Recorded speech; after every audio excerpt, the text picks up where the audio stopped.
but she was doing something that no one had done before. She was making shots that people in their right mind wouldn't even take, much less make. So it kind of fueled everybody's curiosity. Hey, I want to see this kid. I want to see what all the fuss is about. And like anything else in today's world, all it needs is a little spark, and the fire was lit. And Caitlin took advantage of it by continuing to make big shots, continuing to create highlights. What's up, MMP fam? Clark Nation, Fever Nation. This was a clip I ran across this morning, this afternoon, while on X. And the reason why it got my attention, one, it was because it was Gino Auriemma, possibly one of the best college women basketball coaches in the history of college women basketball. Now, he didn't start there. When he won that first title with Rebecca Lobo, and that was decades ago, no one knew how his legacy would be, or if he would have a legacy when he won that first title. They thought he could easily be a flash in the pan. But as it turned out, he set the standard. UConn set the standard for women's college basketball.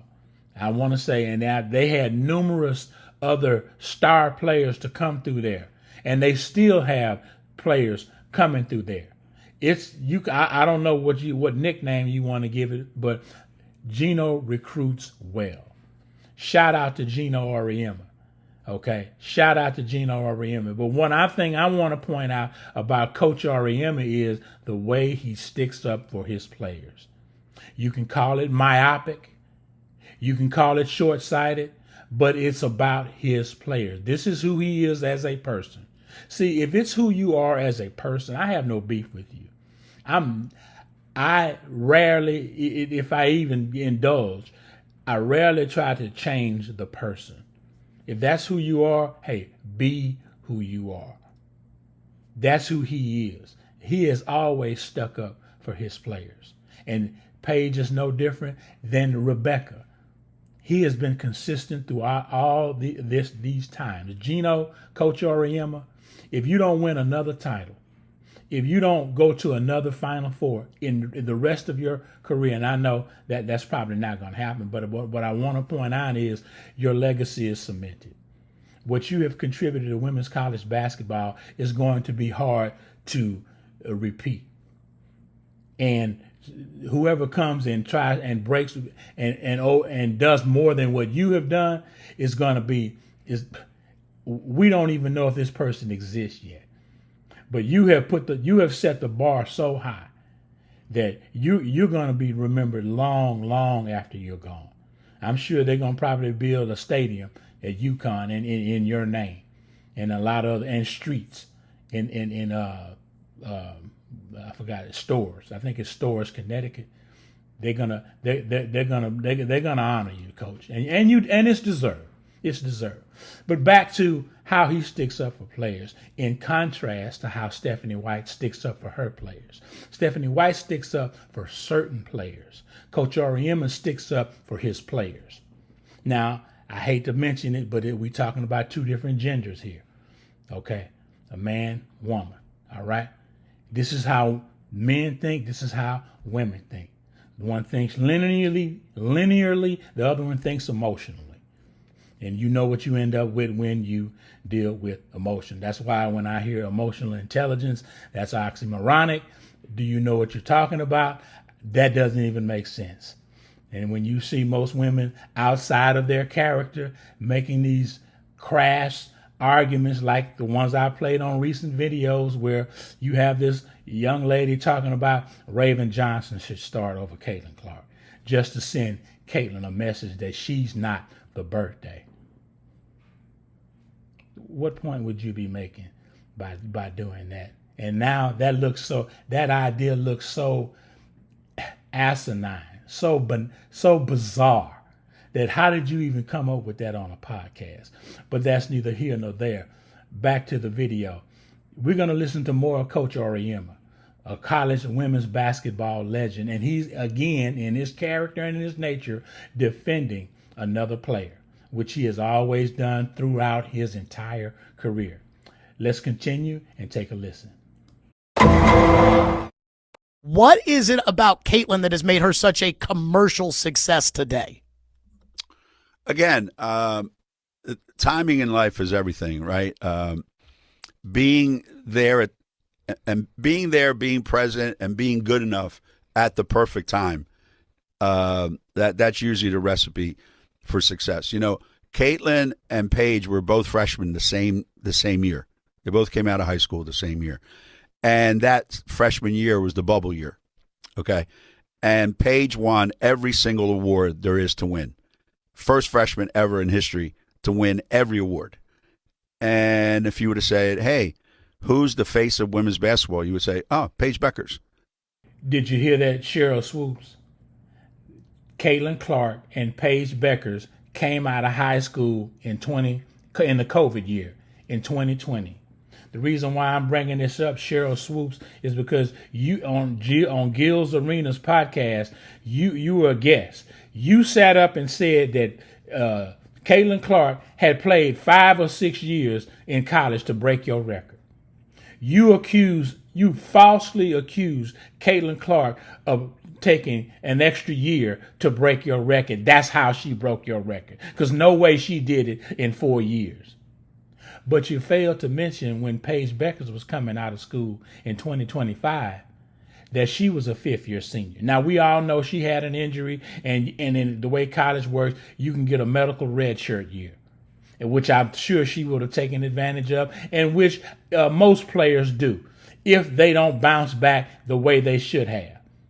So back to back to the lie you tried to perpetuate on the show, and nobody checked you on that. Gil, what's my dude name? Went to Cincinnati, the power forward. I forget his name at the moment. Nobody checked Sheryl on that.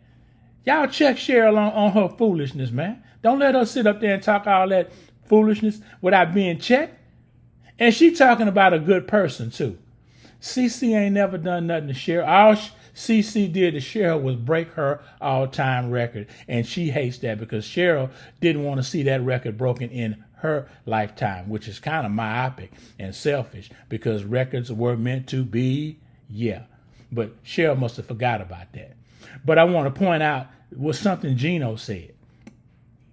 He said Paige Beckers was the face of women's basketball. No, hold up, Gino. But again, see, even in his default, he's looking out for his players. You all know that's not what he meant, but that's what he said. She was the face of women's college basketball. She wasn't the face of women's basketball.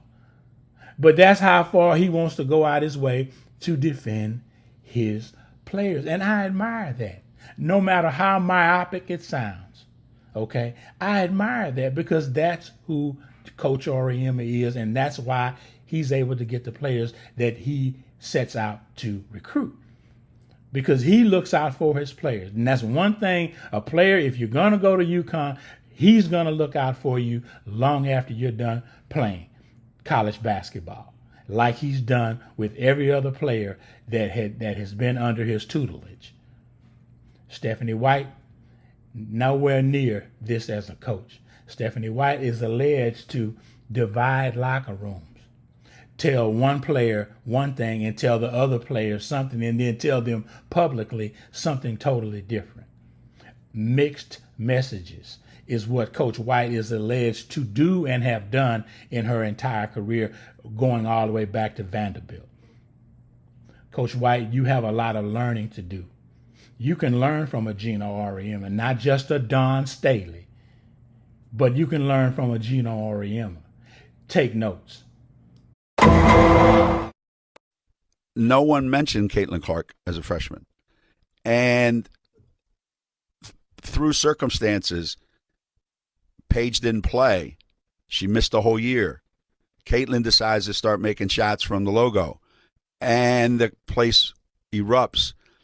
And it becomes a phenomenon not because she all of a sudden is a better player than anybody who's ever played. because like you mentioned, there have been many great players come along, but she was doing something that no one had done before. She was making shots that people in their right mind wouldn't even take, much less make. You still taking notes, Stephanie? You have staff. Have them watch this video and take notes for you if you don't have the gumption to take notes for yourself. Coach Auriemma said Caitlin Clark wasn't the best player ever. But again, there he goes again, sticking up for his players. Shout out to you, Coach Auriemma, for the way you stick up for your players, no matter how myopic it may sound, no matter how centered it may sound. You look out for your players by default. And I admire that about you, Coach Auriemma. Stephanie White, that's a person you can learn from to keep your locker room from being divided. But the only problem is, Stephanie, you're dividing the locker room. Ain't no outside noise dividing your locker room. Don't try to use outside noise as an excuse. You're doing that. You cannot tell 3 players they all can be MVP when you don't have the offensive system to accommodate that dream for all 3 of your players. Just like Cynthia Cooper says, what is your pecking order, Coach White? What's your pecking order? Here's another player you can learn from. What is your pecking order, Coach White? Or you're afraid to have a pecking order because you know who's going to be number 1. And you don't want to have to tell the other ladies in the locker room who that number 1 is. Matter of fact, allegedly hijacked the number 1 to put a veteran, the team's veteran, in the number 1 position, though she has not been that. Now, in scoring wise, yes, she could be number 1 if scoring was the primary goal. Facilitating is the primary goal. Unifying a team around that little orange circular thing that they play with, the orange and white circular thing that they play with. That's what unites a team. Anyone that can move that ball around amongst 5 players, let everybody get a legitimate touch per possession, that's your facilitator. And you have that person on the team, but you don't let your other players know how you really feel about her. And if you have disdain toward your transformational, generational player, Coach, you need to step down. You and Lynn Dunn, because she the one put the thought in your head of how to coach a player like this. Lynn Dunn ain't never coached a player like this. Yes, she may have coached Catchings, but Catchings wasn't like this. Not like this. Not like this. But back to Coach Geno. Pumping his players up, putting them on a pedestal, putting them out there. He said Caitlin just stepped in that role. When Paige went down, Caitlin stepped in and never gave it back. I want you to think about Tom Brady. What's my kid's name? Tiki Barber.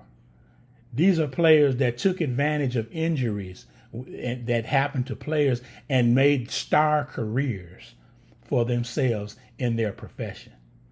CC has done the same thing. She had to be ready when that moment came. She didn't sit there and was thinking that this would ever happen. And she wasn't in her shadow. The only reason why CC, if it were true that she was in Paige's shadow, is because Paige went to UCONN. And we all know how UCONN players are treated. We all know how Gino puts out the message on his UCONN players. UCONN is a platform. Like I dare say, UCONN is borderline social media in terms of women's college basketball. But again, Stephanie, I hope you're taking notes. Let's listen to the rest of this. We're almost done. So it kind of fueled everybody's curiosity. Hey, I want to see this kid. I want to see what all the fuss is about. And like anything else in today's world, all it needs is a little spark, and the fire was lit, and Caitlin took advantage of it by continuing to make big shots, continuing to create highlights. And we go back to what we said. Corporations and everyone jumped on the bandwagon and said, all right, here's an opportunity for us. All this other time, And then there's why didn't you get involved before? Well, you can't make somebody get involved if they don't want to be involved. The thing is, they're involved now, and I think Caitlin had a huge part in why they're involved and why the game is on the plateau that it is right now. For those of you who may have just joined us, that was Coach Gino Auriemma of the UCONN women's college basketball team. He is a storied legend in women's college basketball, and he will go down as a storied legend in women's college basketball. This is also a person Stephanie White can take notes from in terms of how to unite a team, how to keep a team together, how to look out for your players, something Coach White dearly struggles with. The only difference between Gino Auriemma and Coach White is Gino goes out of his way to support his players. Stephanie does not for all of her players. She picks and chooses, cherry picks who she wants to support unconditionally and who she will not support. Can't even give a young lady their flowers when making WNBA history for the first time in a post-game locker room speech with the clipboard in her hand. No, all the notes are there. How did you overlook that one, and how did that note not make the page if it wasn't on the page? And if it was on the page, how did you overlook that? Why did you overlook that? You didn't want to hurt somebody's feelings? Was that it, Stephanie? If you can't coach the way you need to coach, step down. Step away from the game. This is not for you. If you can't look out for all of your players, I understand you're going to have a pecking order. But if you can't look out for your players the way Coach Auriemma has looked out for his players for decades, now you understand why he's a winner and you're not. You're divided. You preach a divided message, Stephanie. And I hope you're learning from that. Stop using outside noise, online hate as an excuse to why you're not doing your job. Stop that. We know the staff. We know the president, the COO, Amber Cox and Lynn Dunn are not going to tell you anything because you all are part of the same Hydra that's running this operation, this organization into the map behind all of this foolishness. You know, got all these, I ain't going to get into all that right now, but you got a problem you can fix. You got this break coming up. If you can unite this team for the run y'all need to make when y'all get in the playoffs. You all are 10 games above 500 for the first time since 2012. What's the common denominator? What is the common denominator? Every time a record is mentioned, what's the common denominator? Why do you keep trying to get around that? You know what the common denominator is. You can't get around that, Stephanie. And you may have made it to the finals with her on your roster in 2025. But you are more concerned about her injury being a blessing in disguise. You wouldn't have said that about Kelsey or AB. You would have never made that comment about how that injury could have been a blessing to the team. You have a lot of soul searching to do. You have a lot of soul searching to do. And you need to get away from Lynn Dunn. The way she got it done and the way you need to get it done is not going to be the same done. That's all I have for you right now. You all have a blessed day. Enjoy the game. Like, comment, share, and subscribe. I'm out.